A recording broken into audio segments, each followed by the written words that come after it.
In this video, I'm going to talk about changes in car industry focused on changes in the US market and globalization of the car industry. The US car industry has changed dramatically since its origins over 100 years ago.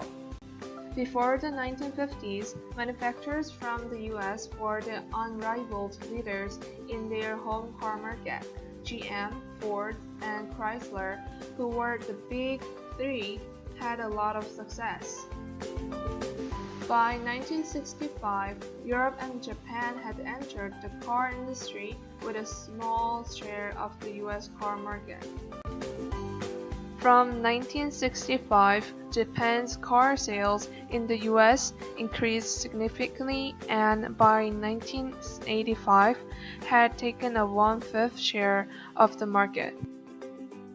From 1985 to 2005, Japan's share of the US car market has grown to 43%, at the expense of the US motor manufacturers, who have suffered a 23% of share loss. Second, I'm going to discuss how globalization affects on car industry. In 1955, there were no Toyota car plants in the US and only one in Japan.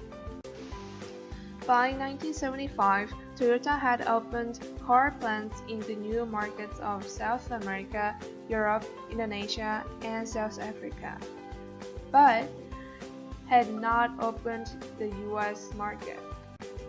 By 2005, the impact of globalization on the US car industry is very clear.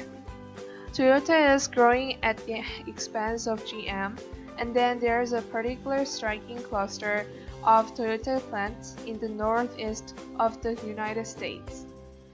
Japan appears to be slowly taking over with their smaller, cheaper, and higher quality cars. GM factories are starting to close because of people buying the Japanese cars. One reason why Toyota is overtaking GM in the market is its highly efficient production system. Toyota groups its workers on the assembly line in teams and give them an individual responsibility to correct mistakes before the car reaches the end of the line. In the graph, you can see how the big three take more time to build a car than a Japanese car company like Nissan, Toyota, and Honda. Toyota produces more environmentally friendly and reliable cars. Now, Toyota is overtaking GM as the world's largest car maker, ending 70 years of dominance.